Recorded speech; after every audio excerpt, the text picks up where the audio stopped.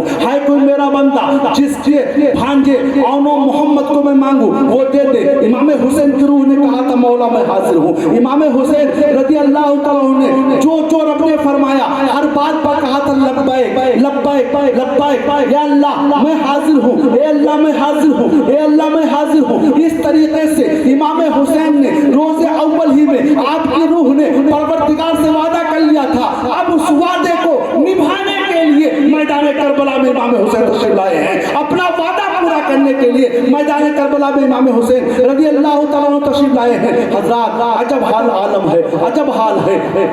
اسلام کی جنگ بدر ہوئی تھی، 313 مسلمان گئے تھے، ان کے 1000 میں 1000 کا لشکر آیا تھا۔ 313 مسلمانوں کے مقابلے میں 1000 کا لشکر آیا تھا، مطلب ایک آدمی کے مقابلے میں 3 آدمی، ایک آدمی کے مقابلے میں 3 آدمی۔ کربلا کے میدان میں 72 کے مقابلے میں 22,000، ایک آدمی کے مقابلے میں 300 سے بھی زائد آئے، ایک آدمی کے مقابلے میں 300 اور 300 سے زیادہ آدمی۔ یہ کوئی مقابلہ تھا؟ یہ مقابلہ نہ تھا دوستو، بلکہ یہاں پر تو امتحان دینا مقصود تھا، امتحان دینا۔ حضرات امتحان کی مکمل تیاری ہو گئی ہے، ممتحن حاضر ہیں، فرشتے دیکھ رہے ہیں۔ حضور صلی اللہ علیہ وسلم اپنی زلفوں کو بکھرائے ہوئے کربلا کے میدان میں تشریف لے آئے ہیں۔ ہر جانب کا عالم ہے، ایک قیامت برپا ہے دوستو، قیامت برپا ہے۔ ابن زیاد کی فوج سے جو ہے عمر بن سعد کی فوج سے پہلا تیر خیمہ حسینی کی طرف، امام حسین کی طرف چلتا ہے اور عمر بن سعد اعلان کرتا ہے اے لوگو گواہ رہیے گا، ابن زیاد سے کہیے گا خیمہ حسینی کی طرف امام حسین پر پہلا تیر میں نے ہی چلایا ہے۔ شمر کے جوشن دیکھ رہا ہے، وہ مسکرا دیتا ہے، ہاں ہاں میں گواہی دوں گا تیرے تیر کے بارے میں۔ حضرات اب باقاعدہ اعلان جنگ ہوتا ہے، امام حسین رضی اللہ تعالیٰ عنہ کے جانثار جاتے ہیں، اپنی بہادری کے پرچم ڈالتے ہیں، جس طرف جاتے ہیں کشتوں کے پشتے لگا دیتے ہیں۔ امام حسین رضی اللہ تعالیٰ عنہ ابھی نہیں گئے ہیں، آپ کے رفقا جا رہے ہیں، آپ کے ساتھی جا رہے ہیں، آپ کے یاروں مددگار، آپ کے جو ہے اون و انصار جا رہے ہیں، آپ کے مدد کرنے والے، آپ پر جانثار ہونے والے جا رہے ہیں۔ ظہیر بن بجلی اللہ اکبر کبیرہ، یہ بھی میدان کارزار میں جاتے ہیں۔ یہ ظہیر بن بجلی، ان کے بارے میں جانتے ہو، ان کے دل میں حضرت علی کی طرف سے کچھ کٹورت تھی، مگر جب حج کر کے واپس آ رہے ہیں خیمہ حسینی کو دیکھتے ہیں، آقا حسین کے سے ملاقات کرتے ہیں۔ جب ملاقات کرتے ہیں تو آقا حسین کے درمیان کیا گفتگو ہوتی ہے کہ ظہیر بن اپنا دل حضرت حسین کو دے بیٹھتے ہیں، اپنی بیوی سے کہتے ہیں سنو ایک مرتبہ ہم ایک جنگ میں تھے، مجھے کافی مال غنیمت ملا تھا، بڑی کافی خوشی حاصل ہوئی تھی۔ اس جنگ میں صحابی رسول حضرت سلمان فارسی بھی تھے، سلمان فارسی نے کہا تھا اے ظہیر بن قیل تجھے آج خوشی حاصل ہو رہی ہے، بہت زیادہ مال غنیمت ملا ہے، تو خوش ہے؟ ہاں میں بہت خوش ہوں۔ سن ایک موقع آئے گا کہ حضرت علی کے شہزادے امام حسین رضی اللہ تعالیٰ عنہ کربلا کے میدان میں جائیں گے، اگر تیری ملاقات ان سے ہو جائے تو ان کا ساتھ دینا، ان کے ساتھ رہنا، اس سے کہیں زیادہ تجھے خوشی حاصل ہوگی، اس سے کہیں زیادہ تجھے خوشی حاصل ہوگی۔ ظہیر بن بجلی اپنے خیمے میں جاتے ہیں، اپنی بیوی سے کہتے ہیں سنو میں امام حسین کے پاس جا رہا ہوں اور تمہیں اختیار دیتا ہوں کہ جب میں شہید ہو جاؤں تو تم دوسری شادی کر سکتی ہو، لہٰذا میں تمہیں ابھی طلاق دے رہا ہوں۔ ان کی بیوی بڑی وفادار تھی، انہوں نے کہا سنو